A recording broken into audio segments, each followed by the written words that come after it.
Hello, everyone. This is my second recording for episode two of Dexter Resurrection. So, for anyone who's new here, basically what I do is I watch the episode and I just do a recording over the episode as I'm doing it. Let me readjust my mic. Sorry, I have to readjust my mics. So, yeah, I actually already recorded this episode, but I've had so many issues, uploading issues, just a bunch of problems, copyright stuff. So I'm like, you know what? All these issues I'm running into, let me just restart. Let me just re-record it. So I actually already recorded a future episode past this, but I had to go back. So this is episode two, Camera Shy. Um, this the actor here who in the back of the cab. He looks a lot like Dexter. Like, I'm not gonna lie, the first time I saw this episode, I wasn't sure if that was really him or not. That was really, I was like, is that Dexter? Is that someone else? Like, what's going on here? See, it's amazing. I don't know who casted this, who was the casting director, but this dude looks and sounds just like Dexter, Michael Dexter. Sorry. So there's actually an interesting Easter egg here, which I'm actually glad I got a chance to talk about this episode. Um,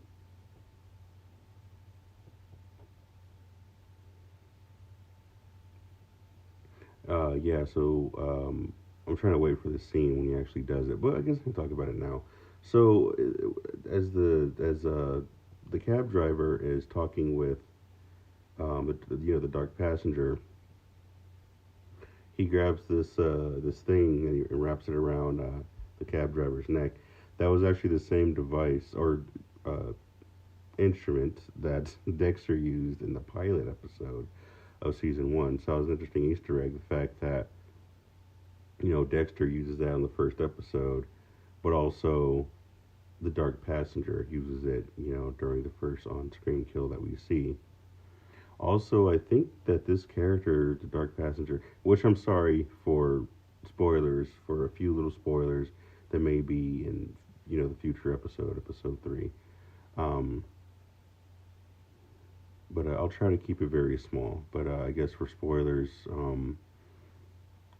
I think this is the first serial killer that Dexter pursued since the end of season 8, because in Dexter New Blood, the first Matt Caldwell was an accident.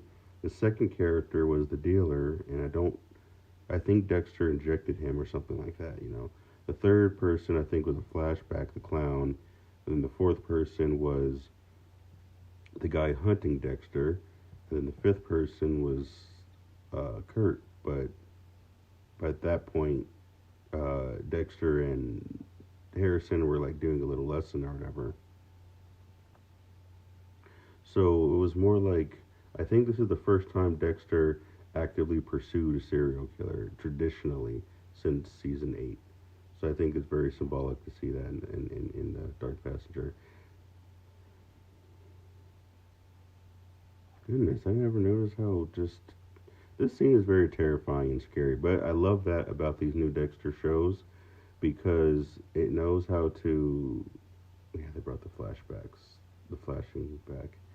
Um, I like what I really like about these new Dexters is that they're very, I guess, edgy for a time, because people are so sensitive in today's time, and being able to see the content of Dexter the way that we see it is refreshing, and it brings like a type of disturbance to what it is that we're seeing, and I think it's very artistic in that sense.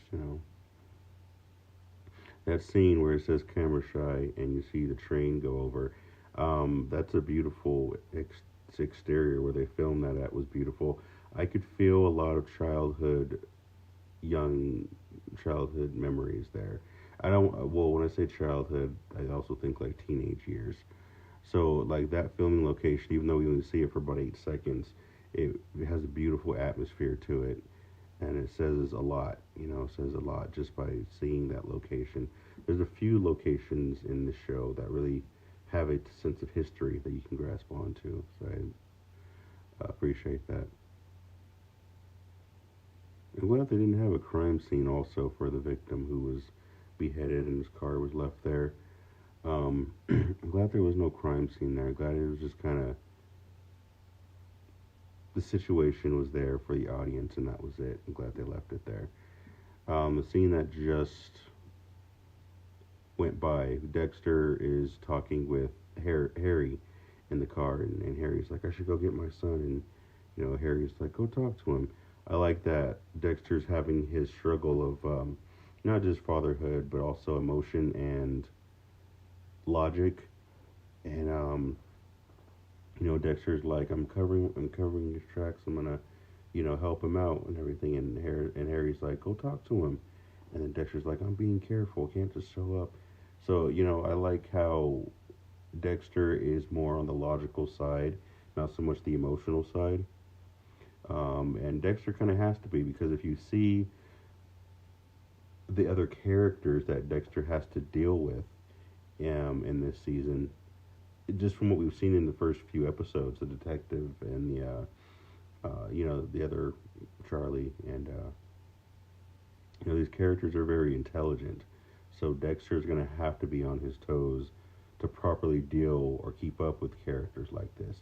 So that was like an interesting little scene when Dexter's arguing with Harrison about Dexter's arguing, Dexter's talking to Harry about Harrison, about should he go see him or not, and Dexter's really like learning how to balance out what needs to be balanced. Yeah, and I think that may be with the ghost of Trinity too, that may be spiritually. That's just my theory. It's just my theory there. There's a lot that goes into the whole ghost thing with the three characters and what they represent. Doak's, you know, being a troubled man but still striving to be good. And then, can I have it all? Things like that. Sorry, Dexter is actually going through. Oh, this the scene that I talked over. Yeah, Dexter getting that toilet paper. That bothers me. He just grabs the toilet paper and throws it away. This is a good role. Perfect role. But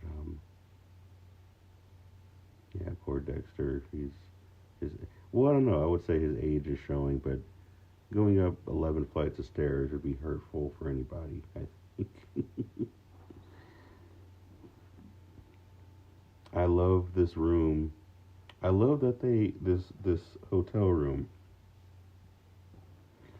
I love that they have the red and the yellow, which is interesting. I don't know what yellow represents, but there's usually a yellow. No, there's usually a red and a blue color scheme throughout the show ever since the first episode, and I like how they have the red in this room, and it really does remind you where you're at, and the color does give us a certain emotional sense.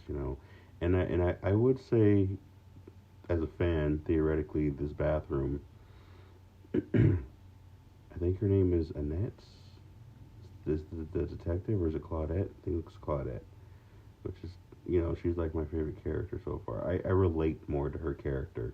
Claudette, the detective, I'm sorry, I don't want to mess up her name, but she's, reminds me of me if I was actually focused and not so dead, monotone all the time. But, she, um,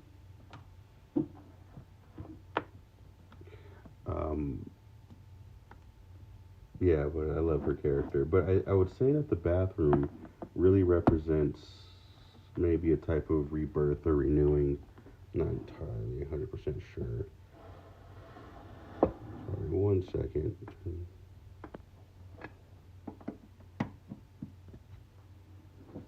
Alright, battery was about to die. Okay. Um, yeah. So Dexter seems to be this character who feels when Dexter goes through things, it's like a character will pop up as a representation of something going on with Dexter currently, or what he's actively questioning or whatever, you know. So I would say that this detective theorizing, I don't know, but I would theorize that this character is Dexter's intelligence, but it may also be Dexter's focus. I don't know because I feel like she may be like a reincarnation of like LaGuerta, but I would say that she's like Dexter's intelligence. So I like how Dexter goes into the room and he plays detective, and then he manifests the detective who shows up and does the whole thing for him. So the two of them are like on par with each other. Oh, what a good time for the birds to show up, huh? Sorry if you hear all that yapping. But yeah, I love the detective. It's important to have a detective too, so you know, keep everyone on their toes, keep the story interesting, keep the story going. You know, really keep a sense of what's going to happen. You know, and I don't think it's on anyone's radar that Dexter's gonna kill this woman. But at the same time, I think with the theme of cycles, and breaking cycles and going through, traumatic, karmic, bloodline curses and breaking things like that. You know, I would say that with that theme, this character may be a second chance for redemption when it comes to LaGuardia. That's what I theorize. You know, because we still haven't gotten any closure for that situation, nor has Dexter. After doing that, you know, Batista comes back, but in season 8 after wanting to retire, but then after that, you know, it's like, how does Dexter actually properly deal with that? You know, but Harrison in this scene, I love how, you know, Harrison goes from dealing with his nightmare, going through this darkness and this nightmare, what he did, seeing this guy's ghost on the stairs, and then he goes into this girl's apartment. It's like, yeah, this girl is really like keeping Dexter in line. This girl and like her son Dante, they're like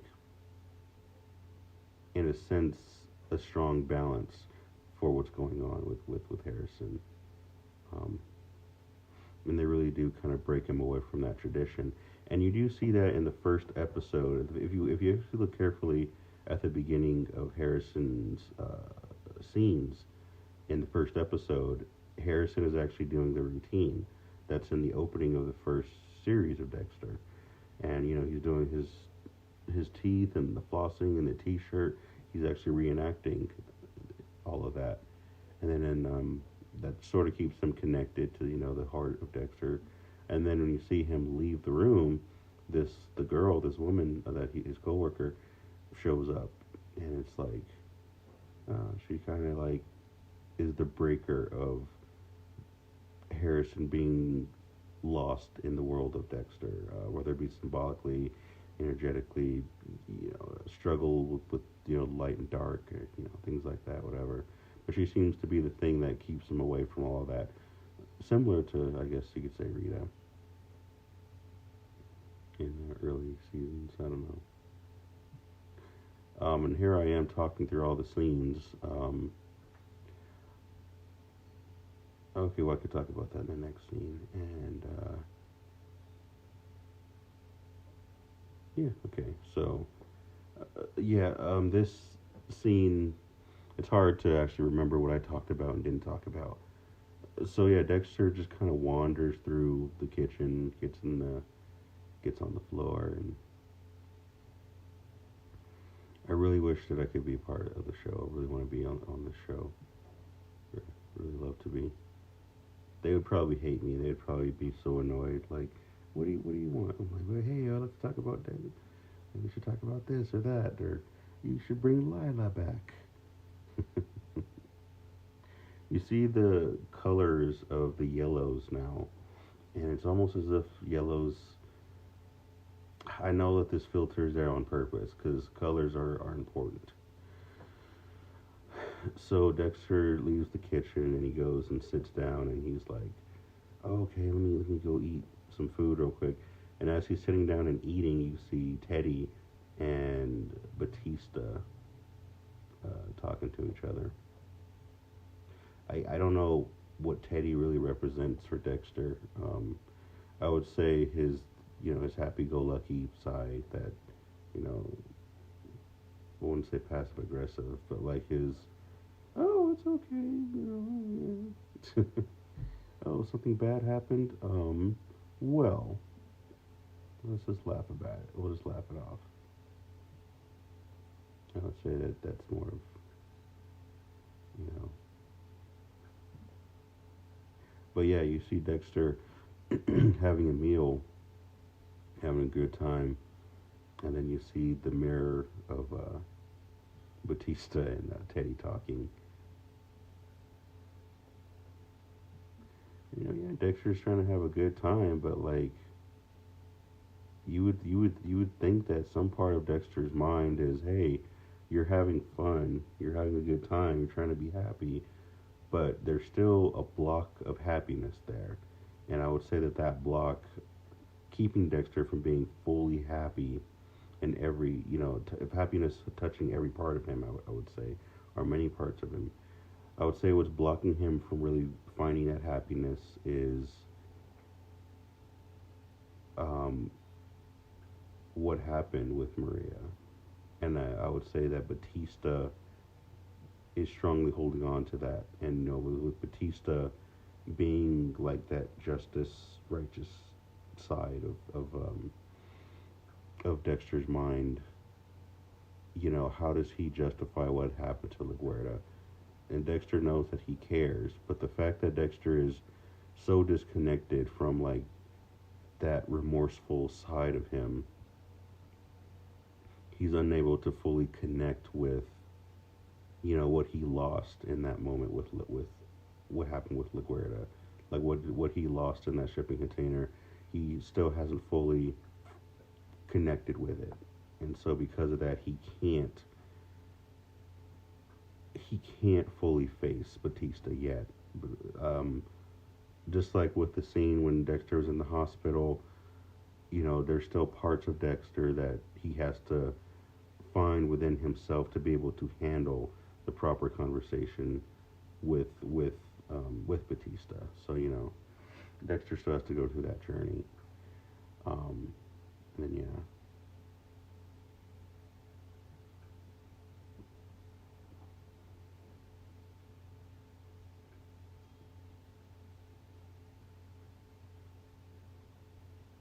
I'm glad they showed that nightmare scene of Harrison feeling remorseful and trying to save his father. That does give some sense of, oh, did he actually go and try to save him? And how much of that was real, how much of it wasn't, and it puts us in a situation where we want to ask this question of what did happen right after.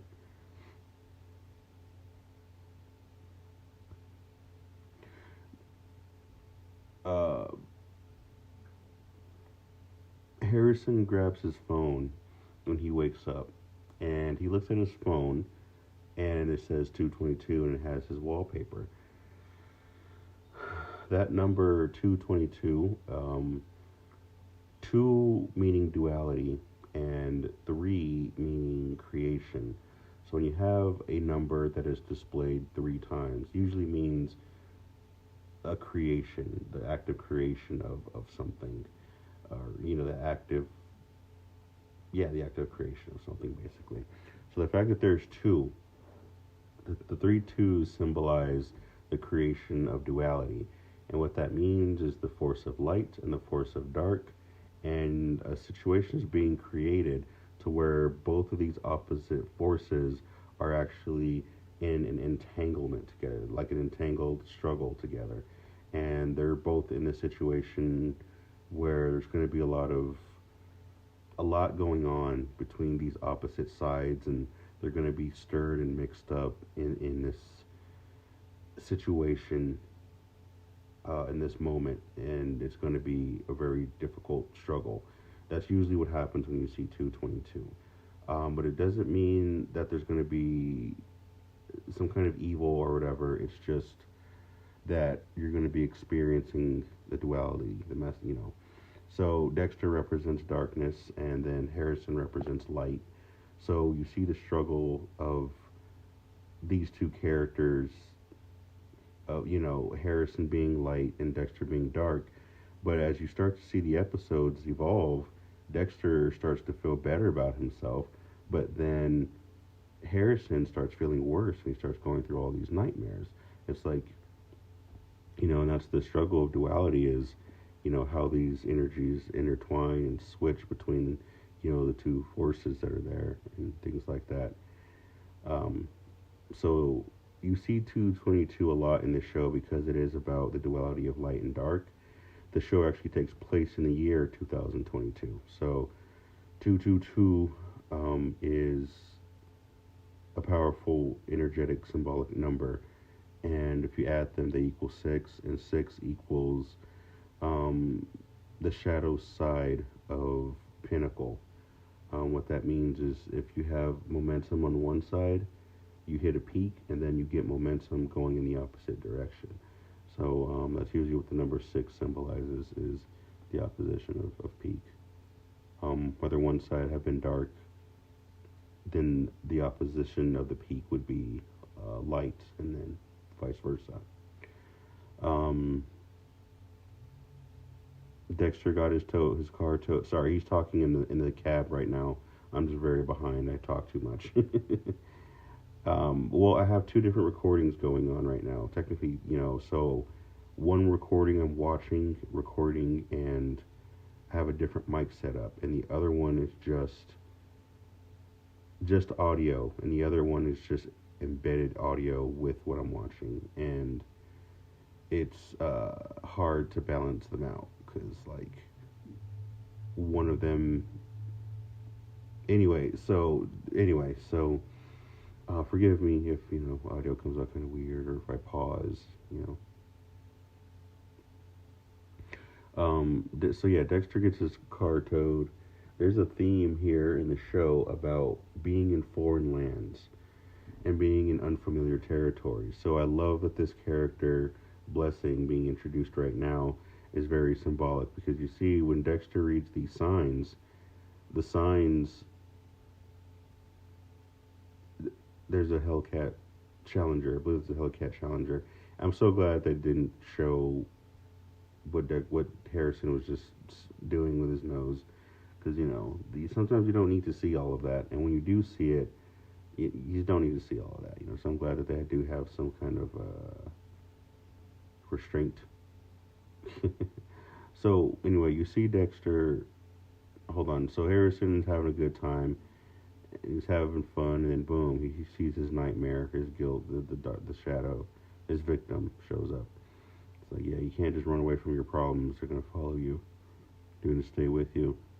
And the thing is, if you try to use happiness, if you try to use things to distract you to be happy, the thing that you are trying to distract yourself from is actually going to manifest more profoundly in your life and profoundly in your face.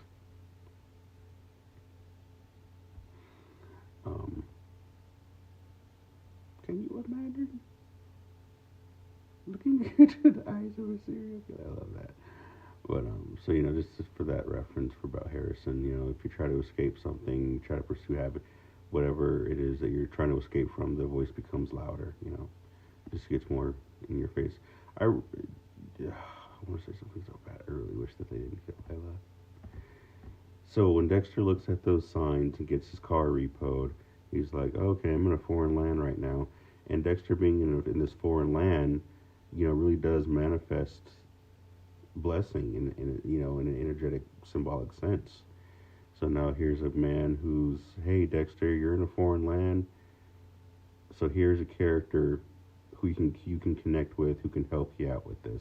So Blessing is like a blessing, and he's also like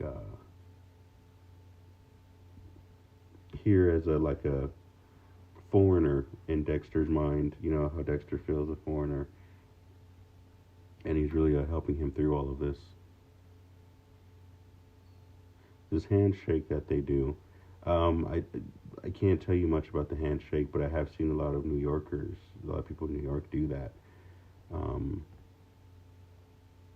I think it's Brooklyn. I don't know, but I've seen some New Yorkers do it. He stole my name. There's a lot of more humor in this season, and I love that.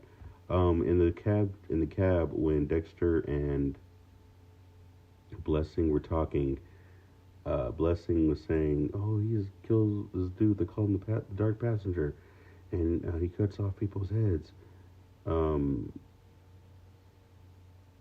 this character who actually plays Blessing was in a TV show called Heroes, as well as Santiago Cabrera, who was Sal Price in season 7 of Dexter. Both the characters who played Sal Price and Blessing in Dexter, they both had the same power in the same TV show Dexter, which was the ability to naturally create the future with their artistic visions. Ironically, they both actually got their heads cut off. Isaac, well, so I guess in the artwork that was depicted, the anyway, so Blessing actually got decapitated, and so yeah, I just thought that was interesting. I can't be spoiling other shows or talking about what is all that stuff. This scene right here, I don't know who this guy is talking with Charlie or Uma Thurma, sorry, but you can tell Uma Thurman had such a fun time. You could tell because I don't know much about her character, but in this scene that she's acting out with this dude, there's just something about the energy she's radiating that's just like there's like a part of her that's wanted to explore something that was inside of her. I don't know, but you could tell that there is a voice inside of her that's been not exercised or massaged enough. And her doing this role as Charlie, you could see that she's exercising it, and you could really see it in the scene that she's doing with the baseball bat. Um,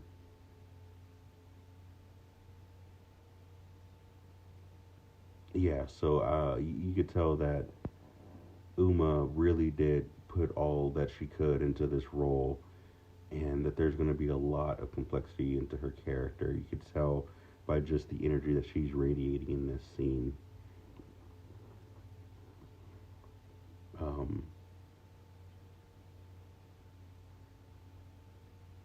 Trying to think, am I all caught up? Blessing, Dexter, how are you this morning? I aspire to be like Blessing.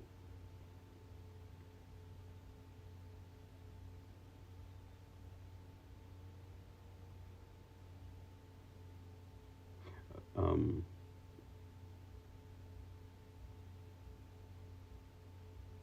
yeah, he's having his party.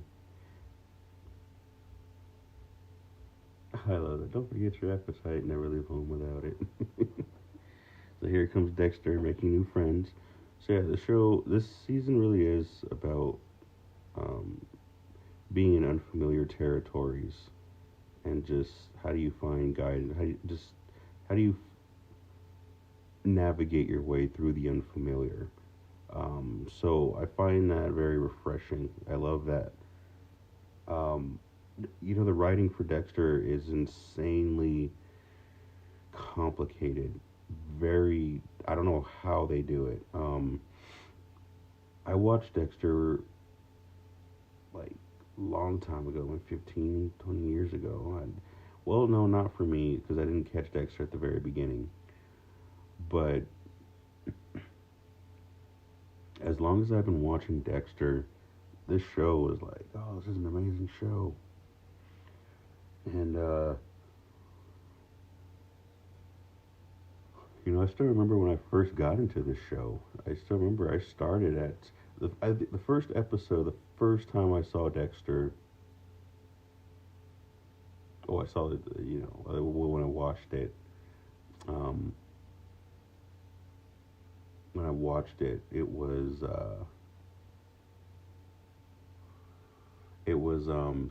like a recap. It was like a season recap or whatever, and they were replaying season three. And the first episode I actually saw, or first scene I saw, was when Dexter was on the boats and Rito's in the hospital and everything, and you know, Deb was like, "Your wife was in the hospital. Where were you? She was having a problem with the baby." He's like, "I'm sorry," and Miguel was like, "Oh, I know where you were at. You were on the boat with our buddy, weren't you?" It's like, "It's okay. I see you, Dexter, and I accept you," or something like that. It's like, oh, and the episode went off, and then I was like, let me just start at season four. Don't know what's going on, but I'll just start. So I started at season four, and then watched it, and then I was like, whoa. Then I got the DVDs and went backwards, and I think season one or season two was actually the last season that I watched, which is ironic. Anyway, why did I even bring all that up? Why? Why? Oh, because yes, the writing of Dexter was so complicated. I thought the show was amazing. I thought it was just amazing, and so much was happening, so much was going on, so much was hooking me into the show, and so I was like, every time I would show it to certain people, they were just like, I don't get it. I don't get the show. I don't get it. It's boring. Nothing's happening. And I'm just like, how do you not see this? Like every scene means something. There's another. Anyway, every scene means something. Every scene is deep. There's so much emotion. There's so much passion. Every scene.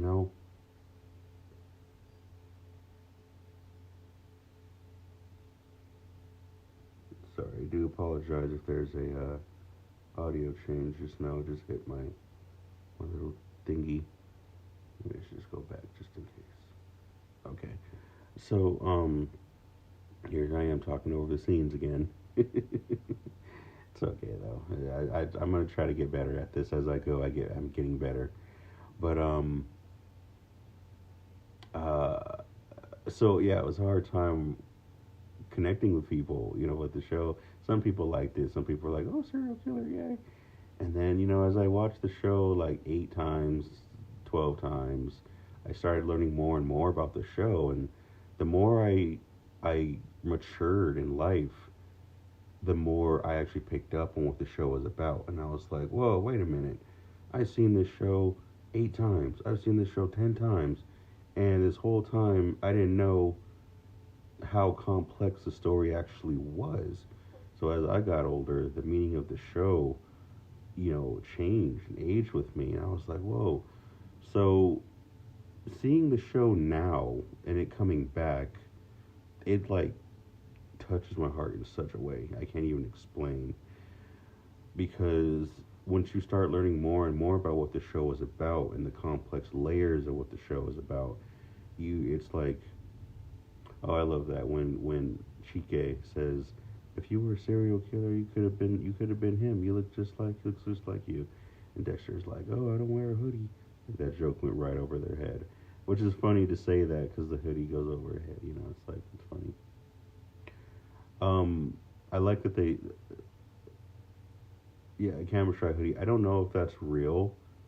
Camera shy hoodie. I don't know if that's real, but would be cool because I have people who are like, oh, let's take friend photos together. They'll take photos and videos, and I don't like being on camera. I just don't like it. And I have buddies who love cameras and love making memories and stuff, and I'm just like, okay, but don't put me in it. And they'll purposefully film me when I'm not looking, and then they'll start sending it and posting it on social media of my face, and I'm just like, you guys have to stop, and they just don't get it. And I hate cameras so much, and I just don't like them, and I would love to have a camera shy something. But anyway, I just didn't want them to die. There is such a there is such a power or such a strength with certain foreigners when they just their lifestyle, just their family, how family sticks together. It's just amazing. But anyway, so when it comes to these complex layers of the show, the writing, it seems almost impossible of how they do what they do. The entire show is a walking example of impossibility, and it's just I don't know, the spirit, the heart of the show. It's amazing. I love it. I love what they do. Um, uh, but yeah, yeah. So yeah, the show is very hard to write, but they do it.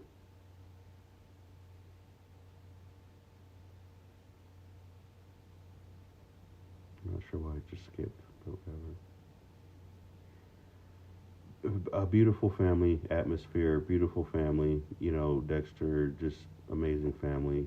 He's in this atmosphere now, foreign lands of what does it mean to be around a family that's loving and kind and supportive, and even if there's little issues here and there, how do they continue to smile and be happy about it and enjoy it?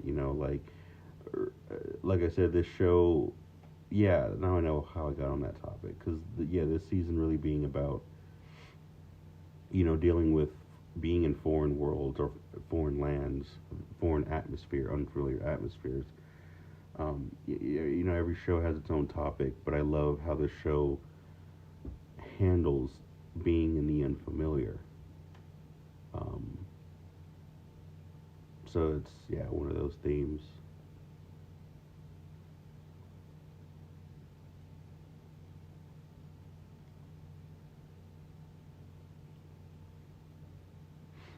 That line Dexter says, "Am I really moving to New York City?" It's a very hopeful line. The way he delivers it is very hopeful because it's like a new start, like a new chance to just be something new, be someone new.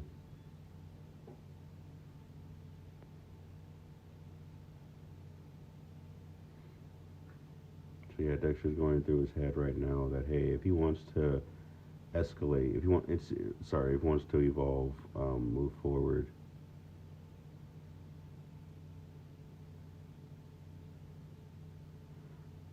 if he wants to move on, move forward, and grow, he does need a foundation. And I love that the foundation that he stays in, really representing the heart. I'm glad that it is with a blessing and blessing's family. That really does show a good nature that where Dexter's at is in a good nature, and that's where he's gonna ground himself in for now, and slowly evolve from there. But we'll see how that goes. But I love that it's not about isolation like with the first series. It's not about isolation. His foundation or his heart being in isolation. It's his foundation being with family now, with a group of they're foreigners, but they're still family.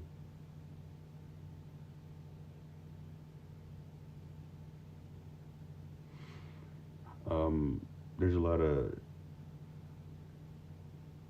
um, yeah. Dexter got his license back. Everything. This is going to be a very difficult season to go to record if I get to it. If I do record this season of Resurrection, like an entire, I usually that's a beautiful. I don't know if that was CGI or it's hard to tell what's real, what's not anymore with shows, but that shot of New York was just amazing. But if I do a full on overview of this season, it's going to be very, very difficult. One of the hardest I've done because simply because um, Okay, so I could be wrong, but this scene right here, where Dexter is looking at the employees for hoodie, with their hoods on, the person that he stalks, she's on her phone and she takes the hood off and it shows a woman. I wonder if I think that's Sophia, the same actress who was in the photos of employees. I don't. When Dexter was looking, he sees Ronald Smith Schmidt. Um, I am wondering if she was the same woman who took that picture. She's involved in the show. But if I do an overview of the season, it's going to be very, very difficult for a simple fact that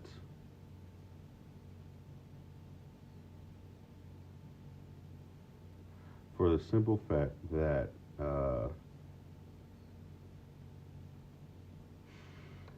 I would write notes as I would watch through the seasons, and usually I could fit all 12 episodes onto 2 pages, front and back, 2 pages. Um, so, 1 page front and back on one piece of paper. So, usually I was able to overview 12 episodes within one sheet of paper, front and back. But when I was actually overviewing episode 1 through 3 of this season, the notes from just those 3 episodes took up every line, front and back, from just one sheet of paper. And I was like, I don't know if I can do like 10 episodes. Like, if, that's a lot of notes that I picked up, like 12 episodes worth of notes. That's like 10 hours. 10 to 9, 8 to 10 hours worth of, notes that somehow I was able to get within like 2.5 hours. So I'm like, if I do overview this season, I don't want it to be 5 hours long. I want to make it as short as I can and stick to the point.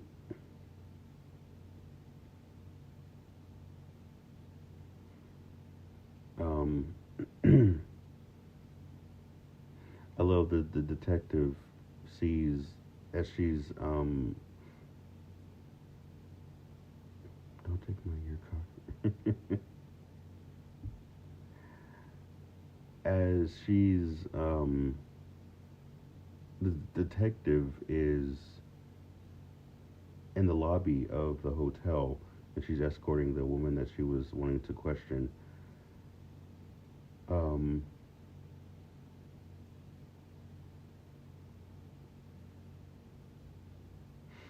she sees that she has a reaction, an emotional reaction, and looks at Harrison, and then the detective's like, hey, there's something going on between that person and then our question person girl.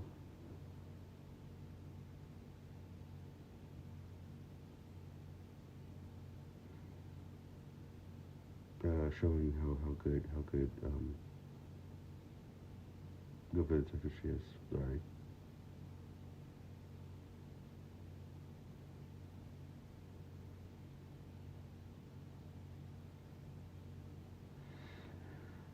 So right here, when Harry says, "Oh, you put everything at risk," to save somebody rather than to kill them. This is about saving. Since when do you care about people? And Dexter's like, since now.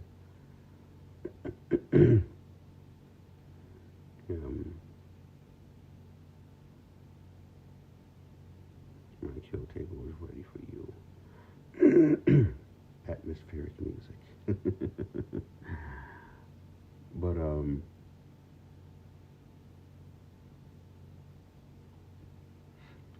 sorry, I'm so sorry. I just kind of faded out a little bit. But what is it I'm trying to say right now?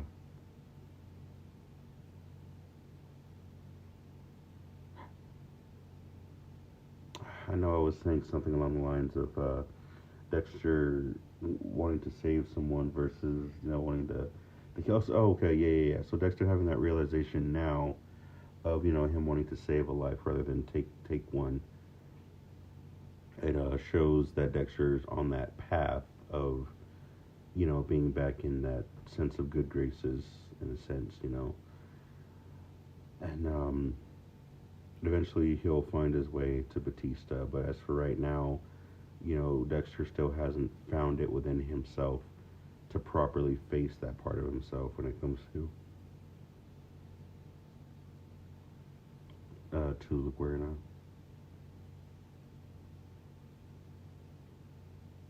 Thank you for listening to this, and you guys have a great time.